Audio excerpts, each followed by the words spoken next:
Hola.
Buenas tardes, Rangel. ¿Me escuchas? Sí, profe, lo escucho. Está bien. ¿Se oye bien? Mejorado mucho. Bueno, eres lo único que ha llegado hasta ahora. Sí, lo que pasa es que usted sabe que aquí en Maracaibo se está yendo últimamente mucho la luz. No, aquí no se nos ha ido, pero ayer se fue, antier se fue en la noche y ayer se fue en la tardecita. Así que no sabemos. Ah, ok.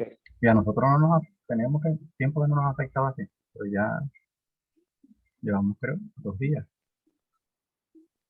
Así que vamos a ver si no hay problema de aquí a que termine con las 4 secciones. Ok. Bueno, empezaremos con esto mientras si llegan otros, se incorporarán.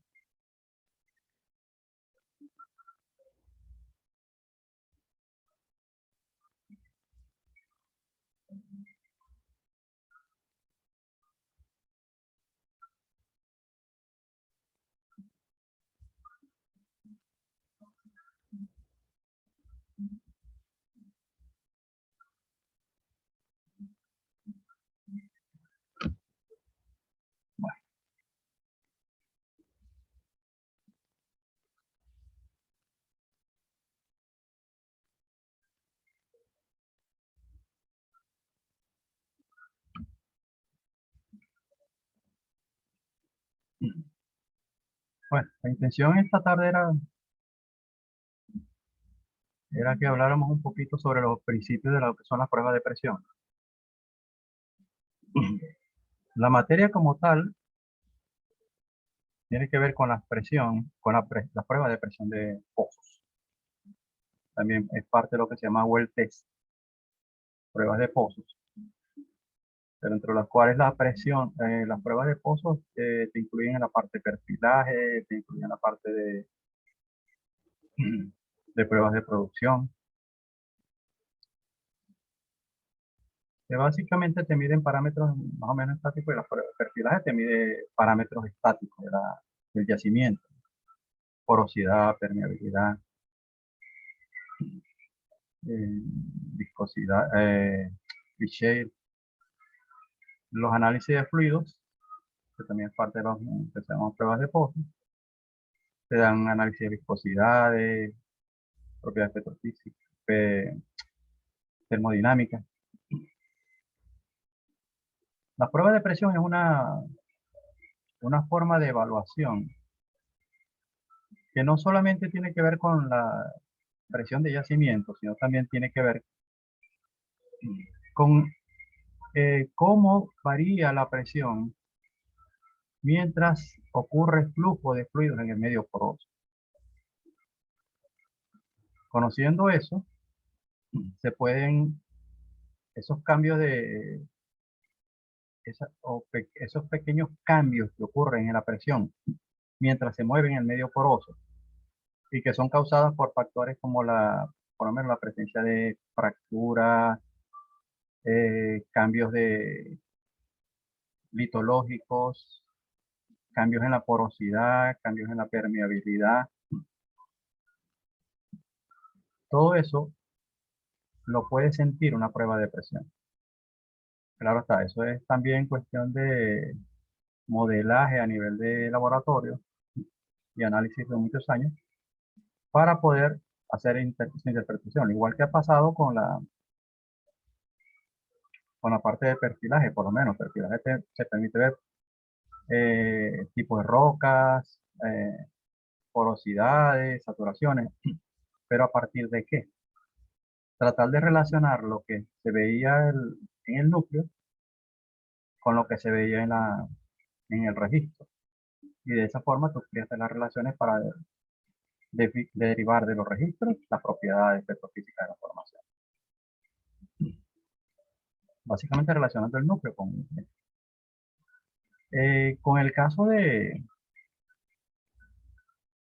las pruebas de presión, se ha trabajado también mucho con la parte de núcleos para ver también cambios, pero lo que una prueba de presión te puede medir es un espacio mucho más grande que lo que representa un núcleo.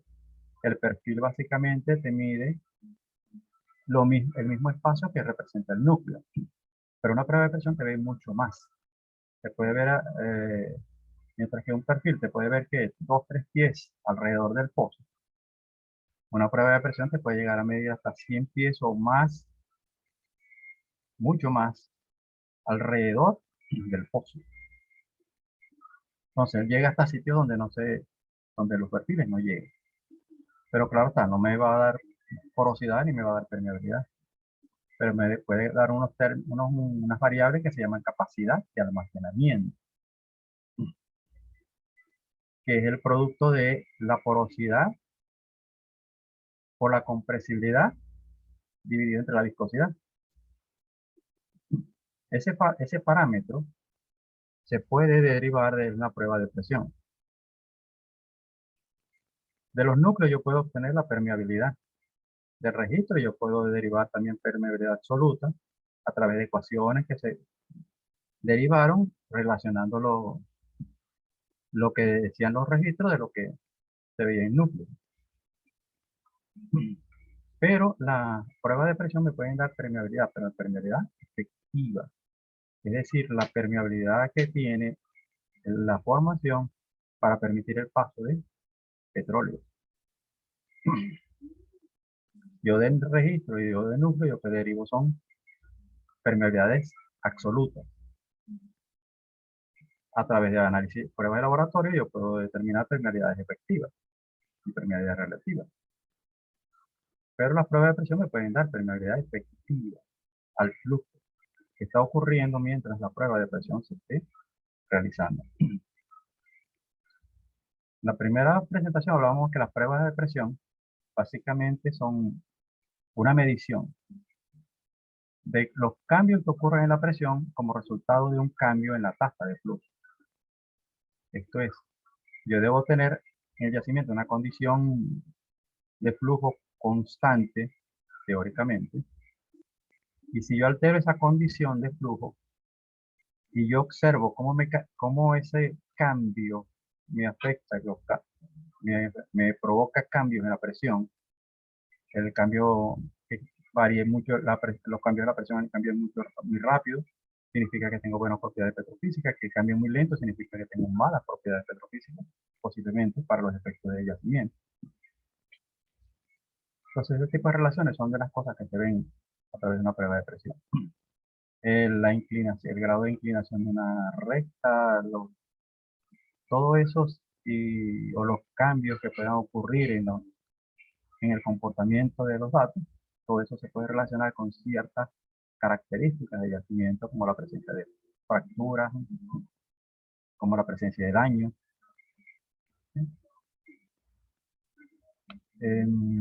Un efecto de límite, que puede ser una falla sellante al final, puede ser un contacto agua-petróleo, puede ser un contacto gas-petróleo, puede ser un cambio de fases.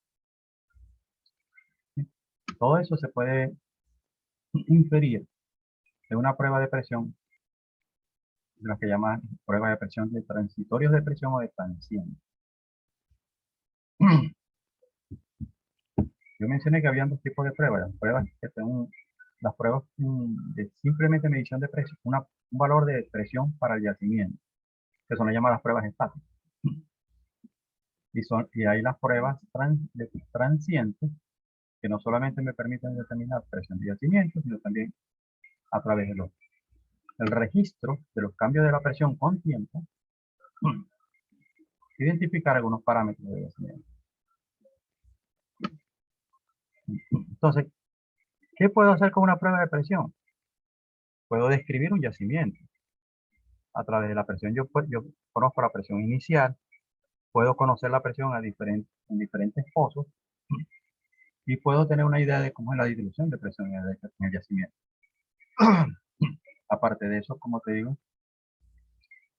yo a través de las pruebas transientes yo puedo también determinar ciertos parámetros característicos del yacimiento, como con la capacidad de flujo, la permeabilidad efectiva, que todo eso se puede utilizar para describir lo que es el yacimiento que se ha descubierto. Para evaluar la formación o el yacimiento a través del comportamiento histórico, yo puedo hacer predicciones de recuperación a futuro, de declinación, de producción, de cuánto puedo recuperar. Se puede determinar si hay cambio si hay, como digo, estratificación, o sea, que haya más de una capa fluyendo, si hay flujo cruzado, si de pronto hay dos capas fluyendo y hay una capa que termina aportando fluido a través de la otra.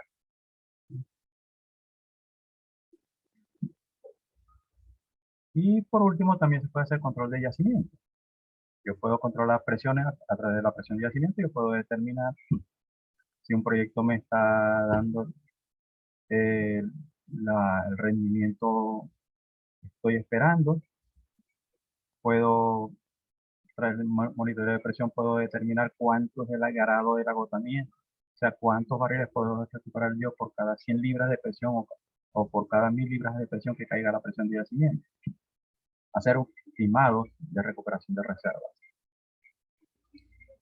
Entonces, las pruebas transientes tienen como objetivo, básicamente las pruebas de presión en general, tienen como objetivo, por lo menos para control y monitoreo de yacimiento, las pruebas estáticas son, estoy hablando de cómo hacer seguimiento a la presión de yacimiento, la estática de yacimiento, simplemente las pruebas estáticas no sirven.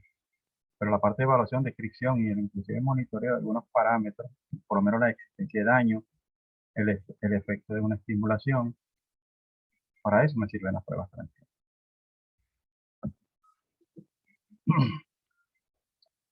La prueba transiente o descriptiva, evaluar parámetros de yacimiento alrededor del pozo probado. Eso es otra cosa que tenemos que estar claros. Cuando yo hablo de presión de yacimiento y me asocio con un pozo, una prueba de pozo, es la presión en el yacimiento en la zona que ha sido probada. No es la presión en todo el yacimiento. La presión en todo el yacimiento es el resultado ponderado de las presiones medidas en todos los pozos que estén en el yacimiento, asociados al área que cada pozo probó. Si recuerdan del punto de vista estadístico, lo que es un valor ponderado, que es que yo determino varios valores, le asocio un elemento ponderante o de peso, que en este caso por lo menos si yo determino en 3 pozos una presión promedio y yo tengo el área probada en cada uno de esos pozos, yo puedo asociar la presión promedio a esa área. Entonces, al área de cada pozo. Si yo quiero ponderar la presión de yacimiento, ¿qué hago? Tomo la presión que tiene cada pozo, ponderada por su área, la multiplico por eso, sumo todas las áreas y la sumatoria de los productos de presión por área dividido entre la sumatoria de todas las áreas, eso me va a dar una presión promedio ponderada para el yacimiento. Se puede ponderar por espesor, se puede ponderar por un volumen poroso, o sea, hay varios parámetros que se pueden utilizar para ponderar la presión de yacimiento. Pero para tener la presión promedio del yacimiento como tal, sería de esa forma. Porque lo que yo obtengo del pozo es la presión promedio del yacimiento alrededor. ¿Y alrededor cuánto? Depende de la zona que la prueba haya evaluado. Y para eso hay parámetros para determinar, de acuerdo a los resultados, cuánto es esa área. Determinar la extensión y geometría del área de drenaje. O sea, yo puedo determinar extensión y hasta dónde consigo un límite, lo cual me permite determinar volumen del yacimiento. Eso todo en yacimientos pequeños. Caracterizar heterogeneidad en el área de drenaje. Presencia de fracturas, presencia de lo que se llama doble porosidad, la porosidad de matriz y porosidad de fractura. Determinar comunicación hidráulica con pozos vecinos. A través de esto, unas llamadas pruebas de interferencia, yo puedo saber si una capa que está completada en 2 pozos realmente existe, es la misma capa en los 2 pozos. Es decir, si existe una comunicación hidráulica entre ellos. Porque puede ser que desde el punto de vista geológico, desde el punto de vista petrofísico, decimos, este pozo está completado en la arena A, este pozo está completado en la arena B, pero puede ser que entre los dos haya alguna discontinuidad, como puede ser una falla, puede ser una fractura, puede ser un desplazamiento de capas, y simplemente, a pesar de que están los dos en la unidad A, no están conectados hidráulicamente. Entonces, una prueba de presión me permite establecer si realmente eso existe, una comunicación hidráulica. De esa misma forma, yo puedo probar si una falla es sellante o no sellante. Tengo un pozo a un lado y a otro lado de la falla. Si yo comienzo una prueba en un pozo y el otro pozo comienza a observar cambios en la presión como resultado de lo que yo estoy haciendo en este pozo, eso significa que, que la falla realmente no es sellante. Ahora, si no hay, después de cierto tiempo, no hay indicios de que altere para nada la operación del otro pozo, simplemente eso indica que la falla no es sellante. Es decir, aísla una zona de otra. En muchos casos, ahí dentro de un yacimiento puede haber varias fallas que no se consideran sellantes porque se ha comprobado desde el punto de vista de ingeniería de que no son sellantes. Pero muchas veces cuando hay proyectos de inyección de agua, realmente estar seguro de esa situación es importante porque ha pasado en casos donde no se tenía esa información y se completó un pozo inyector en un sitio para afectar pozos que estaban al otro lado de fallas y resulta que esas fallas eran sellantes y nunca ese pozo inyector realmente llegó a tener efecto sobre el pozo productor, que era lo que se quería.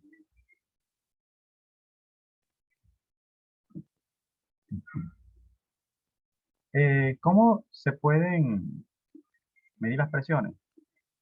sobre todo las transientes, a través de medidores mecánicos o electrónicos que se pueden instalar temporal o permanentemente en completaciones temporales o permanentes en los pozos. Y RFT, que es que es también la parte del DST, que son herramientas que se utilizan para probar los pozos. Normalmente se hacen en los pozos exploratorios.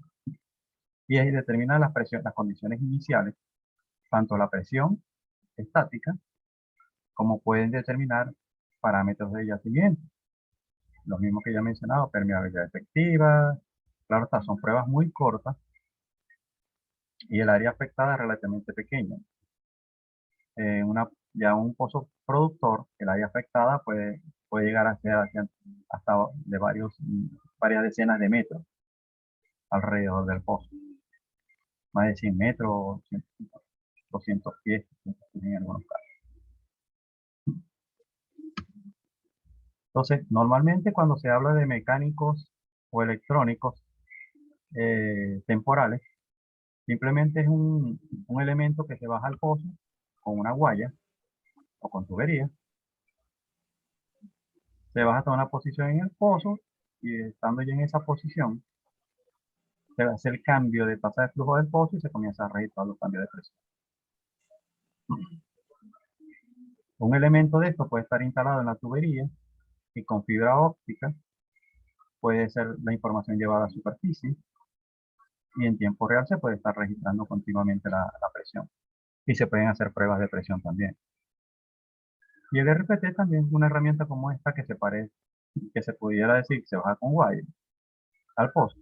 Pero ella cuando va a probar y se hace prueba en pozo en hueco abierto, no revestido, la herramienta tiene una especie de patín que empuja la herramienta contra la pared de forma tal de que quede pegada a la pared.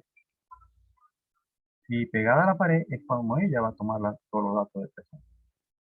Claro está, esa es una de las cosas que hace peligrosa esta herramienta, porque si hay mucho reboque, cuando la herramienta se pega a la pared, pudiera ser que quede pegada dentro de ese reboque. Y más de una herramienta de esas se ha quedado pegada precisamente allí. Entonces, son riesgos, claro está, las herramientas actuales se tratan de diseñar de forma tal de que el área de contacto sea la menor posible, con miras a evitar precisamente esos posibles efectos.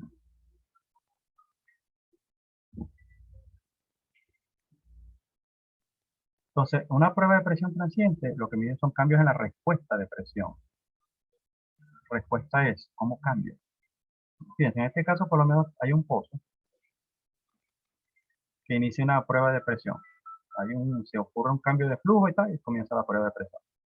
Él comienza con una presión inicial,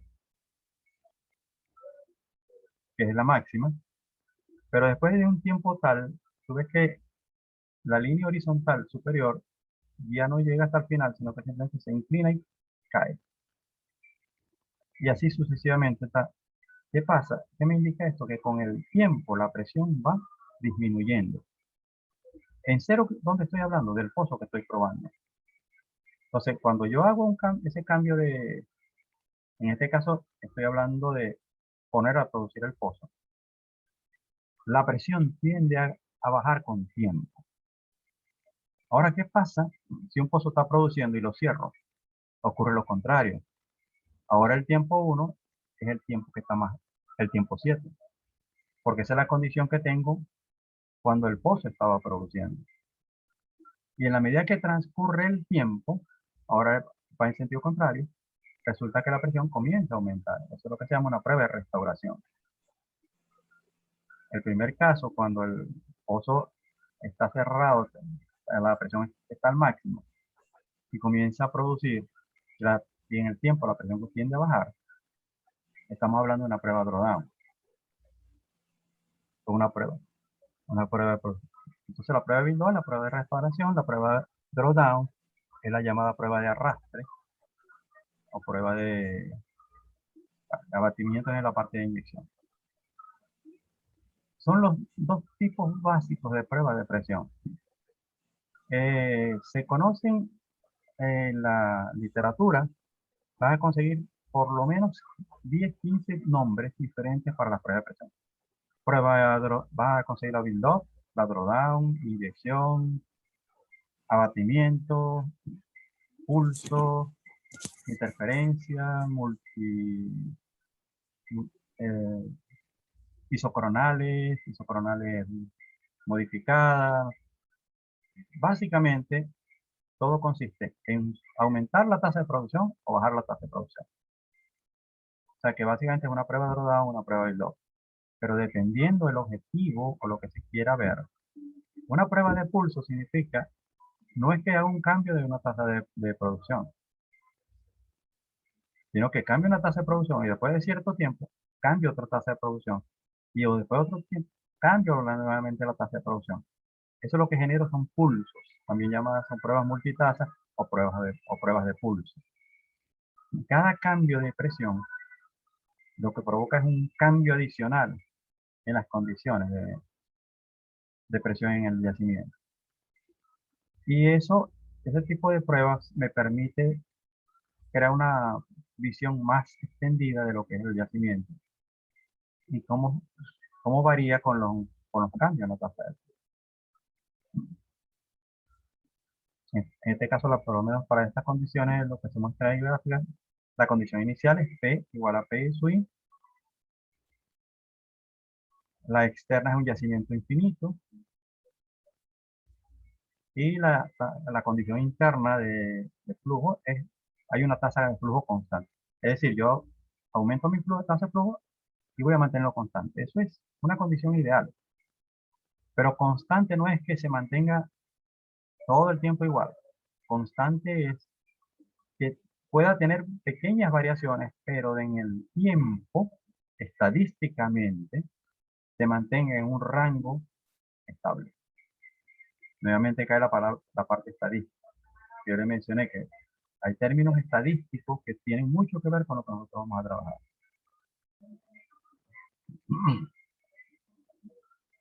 Ok, la ecuación básica que se define para representar lo que es el comportamiento de la presión con tiempo durante una prueba de presión es la llamada ecuación de difusividad, que en variables adimensionales está la derivada cuadrática de la presión dimensional sobre el radio dimensional al cuadrado, más el inverso del radio dimensional, multiplicado por el cociente de la derivada parcial de presión dimensional sobre derivada de radio dimensional, igual a la derivada de la presión dimensional sobre la derivada del tiempo dimensional.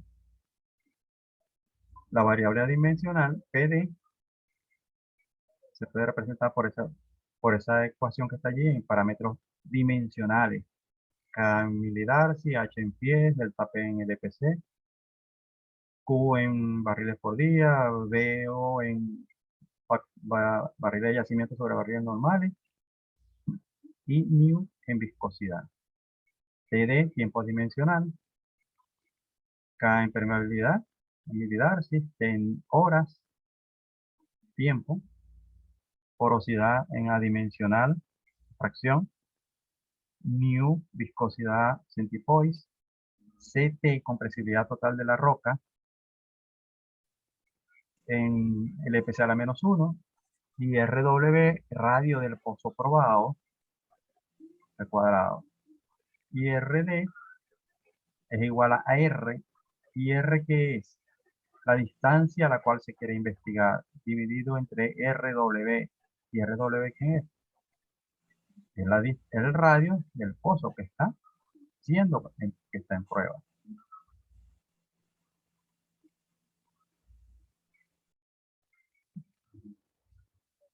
Ok. En una prueba de presión normalmente se habla de zonas de tiempo. Hay el proceso que ocurre en lapsos que determinan ciertas áreas de la prueba. Entonces, lo que se llama la respuesta temprana es lo que ocurre en los primeros segundos y minutos de la prueba. Y es lo que se refiere con la condición del pozo y los efectos de almacenamiento. De almacenamiento y daño vamos a hablar un poco más adelante de la próxima charla. Entonces, se puede en la respuesta temprana o los primeros tiempos de la prueba, que viene representada por los puntos, por los datos punteados. ¿Ok? Se puede ver que se indica ahí que en la respuesta temprana tengo un almacenamiento y un periodo de transición. El periodo de transición comienza donde comienza la respuesta intermedia, que se refiere a la respuesta actuando infinitamente, es decir, un yacimiento donde la presión fluye sin observar ningún tipo de interrupción. No hay no hay fallas, no hay límites, no hay cambios de fase. Simplemente tú ves el yacimiento tranquilo, no hay cambios que alteren ese comportamiento, es lo que se llama el flujo radial de comportamiento infinito. La respuesta es, ¿qué puedo hacer en este periodo? Voy a investigar el tipo de yacimiento y el producto K por H, que es la capacidad de flujo, el K por H sobre mu, que es transmisibilidad de flujo, y K, que es la permeabilidad efectiva al flujo. Y una tercera etapa que pudieran o no alcanzar las pruebas de presión, dependiendo si dentro de lo que se quiere de la prueba se estima observar límites que estén cercanos al pozo, ¿ok? La prueba se debería extender en tiempo hasta alcanzar a ver esos efectos de límite, que pueden ser de límite de presión constante o límite de pérdida de presión. ¿Ok? Uno representa por lo menos presión constante, representa por lo menos un contacto agua-petróleo, gas-petróleo, acuífero. La pérdida de presión por lo general está asociada con la presencia de fallas sellantes, límites cerrados, cambios de fases, por decirlo así. Entonces, en la respuesta temprana, básicamente estamos viendo efectos de la tubería. También podemos ver los efectos de daño. En la respuesta intermedia estamos viendo la vecindad del pozo, del yacimiento alrededor del pozo. O sea, ya estamos alejados ya de la zona cercana y estamos viendo una zona donde el flujo es más estable. Y en la zona tardía, respuesta tardía, podemos ver efectos de límite, como por ejemplo la presencia de una falla.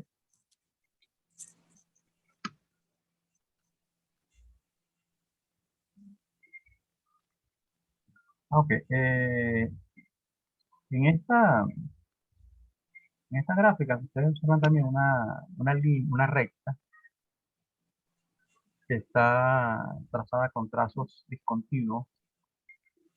Eso es lo que se llama la recta, la línea de recta de pendiente unitaria. No, de flujo radial, de comportamiento infinito. La tendencia lineal de comportamiento infinito. Lo que mencioné ahorita primero, eso sí lo vamos a ver y lo vamos a ver en la respuesta temprana.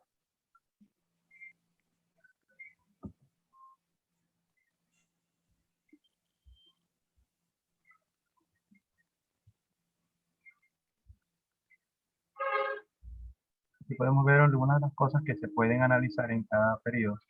Fíjense que hay un tercer periodo. El 3 y 4 básicamente corresponden al tercer lapso. Por lo menos hay una etapa en el periodo intermedio donde puedo ver fracturas, penetración parcial, puedo evaluar penetración parcial de de los cañoneos, fisuras, la existencia de multicapas y el flujo radial homogéneo, que es la tendencia lineal. En la zona intermedia puedo yo ver lo de la parte de la fractura y todo. Y en el periodo 4, aquí el periodo, por decirlo así, el 1 y el 2 se corresponden más con el periodo inicial. La primera parte, lo que estoy en almacenamiento, estoy viendo es el pozo, pero en el periodo 2 estoy viendo la zona muy cercana al pozo, donde puedo ver las fracturas de la formación cercanas al pozo, penetración parcial de los cañoneos, fisuras, posibles fisuras, y la existencia si existen más de un estrato, o sea, una estratificación de la capa como tal.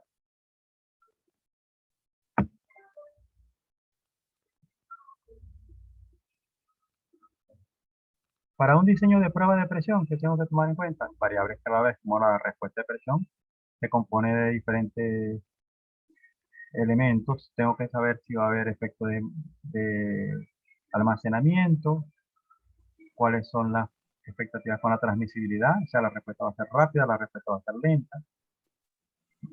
Depende también de la permeabilidad.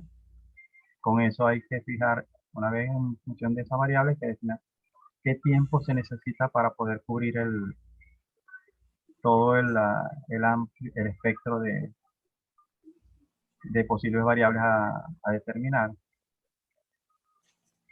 Y como para poder hacer eso, yo necesito crear un cambio, un shock, por decirlo así, una alteración.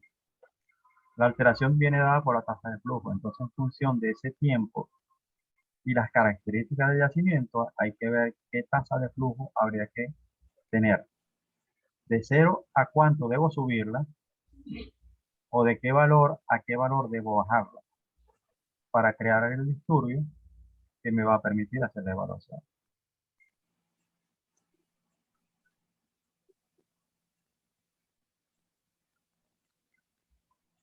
Entonces, la idea de esto es ver, que conozcan un poquito sobre la importancia de las pruebas de presión.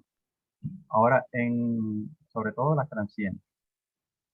Lo siguiente que vamos a ver de esta parte tiene que ver con lo que es efecto de almacenamiento, lo que ocurre en el periodo inicial, que es almacenamiento y daño. No vamos a ver la parte de las características del yacimiento en cuanto a lo que son presencia de fracturas o fisuras. Eso lo veremos un poco más adelante cuando veamos la parte de análisis de curvas tipo, que son las que más me permiten ver más de cerca este tipo de parámetros. Pero el almacenamiento y YN son importantes porque influyen en el tiempo que se requiere para poder observar lo que como ingeniero yo tenga establecido como finalidad de la prueba.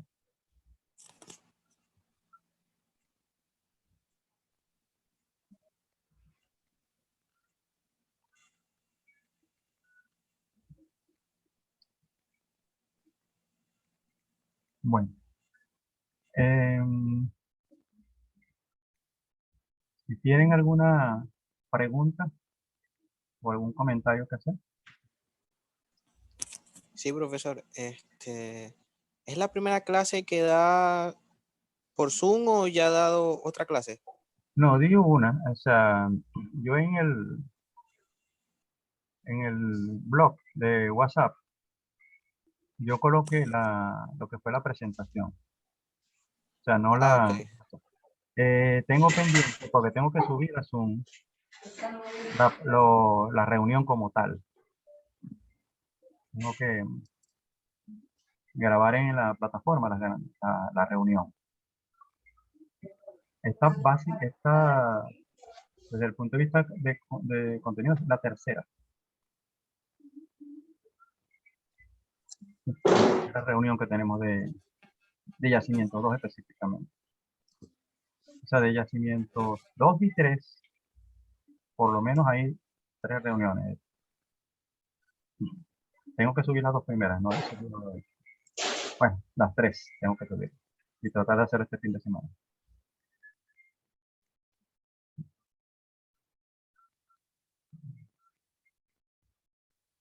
La primera lo que tiene más que ver es la teoría de presiones y mucho de lo que es el 10% está asociado con eso.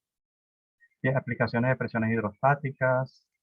O sea, pues la primera tenía que ver con lo que era presión, concepto de presión y... Ah, bueno, la segunda presentación fue una ejercicios de la primera parte.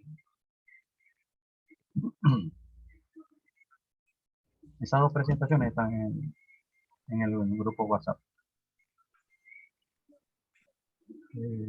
No sé si están incorporados los dos al grupo WhatsApp.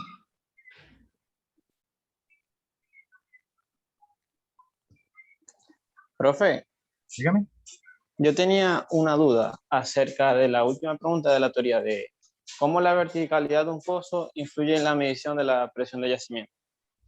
En la Yo había medición. leído que... En la medición. Sí, ajá. Ujú. Yo había leído que para hacer las mediciones de profundidad se tomaba en cuenta el dato y que en sí la verticalidad de un pozo no influye en la medición de la presión de yacimiento, pero sí influye con la magnitud de la presión hidrostática. Y usted sabe que ambas presiones se pueden relacionar porque una presión se resiste a la otra. Entonces esa es la duda que yo tengo. Bueno, fíjate lo siguiente. La presión es una fuerza que se ejerce verticalmente. ¿Ok? Si tú tienes un pozo vertical 100%, de 10.000 pies, ¿ok? Ya me falta, dice que me terminará en 10 minutos. Ok. No, me voy a meter. Si un pozo completamente vertical, vamos a suponer 10.000 pies,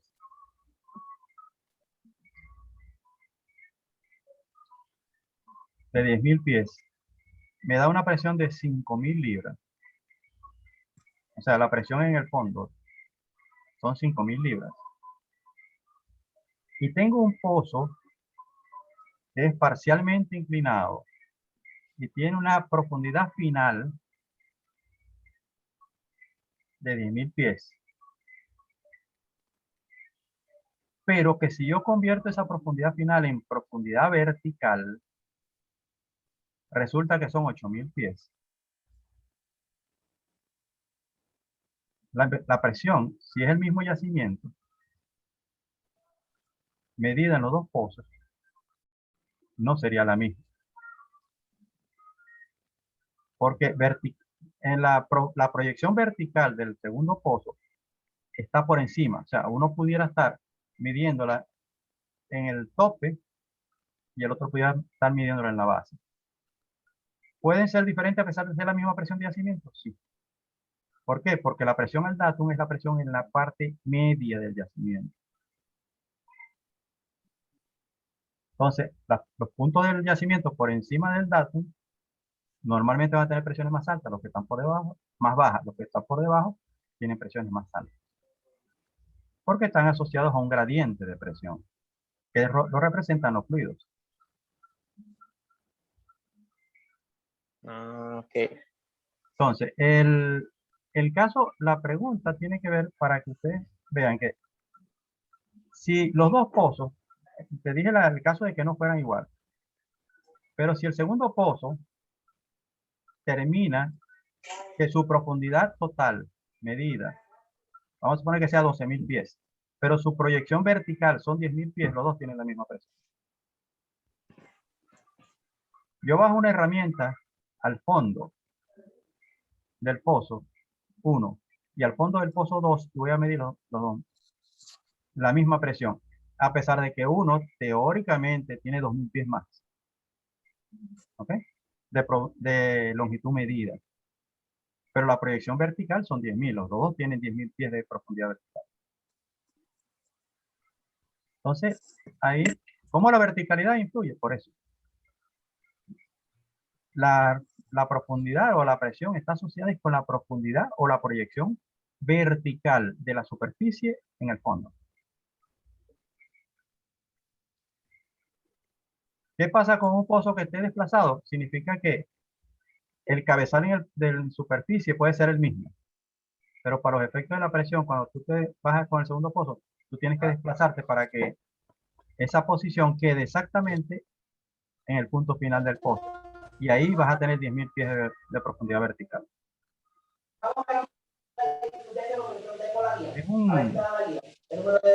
Eso para que vean que un pozo horizontal de 8.000 pies, en realidad lo que pueden tener son 3.000 pies de profundidad vertical. Y el pozo tiene 8.000 pies de profundidad medida, o longitud medida, como diría uno. Entonces, básicamente, la pregunta está asociada a eso. O sea, a que entiendan que el concepto de presión está asociado a una profundidad vertical, desde superficie hasta el punto de medición. ¿Qué profundidad hay?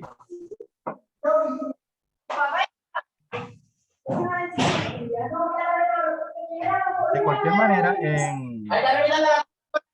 para los efectos de presión de profundidad vertical con respecto a pozos, se habla que un pozo con 5 grados de desviación, hasta 5 grados de desviación máxima, se considera vertical. ¿Algo más? Profe, Dígame. yo quería hacer otra pregunta, profe. En sí, usted en el evaluativo, ¿verdad? Usted puso como pregunta la presión hidrostática, perdón. Pero, o sea, ¿es la definición de presión hidrostática o en sí la presión hidrostática en el yacimiento? Mira, si yo te digo que la presión de yacimiento es una presión hidrostática, porque lo es. O sea, todas las presiones, como tú las pongas, es una presión hidrostática. Pero el término hidro, que está asociado con agua, en este caso no tenemos que verlo así.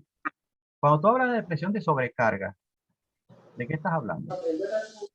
La presión ejercida por todos los sedimentos y los fluidos que están suprayacentes un punto X, verticalmente. Nuevamente caemos que tiene que ser vertical. O sea, inclinado no, tiene que ser vertical. Desde ese punto hacia arriba, verticalmente. Cuando tú hablas de la presión hidrostática, tiene que ser una profundidad medida. Si viste en presiones anormales,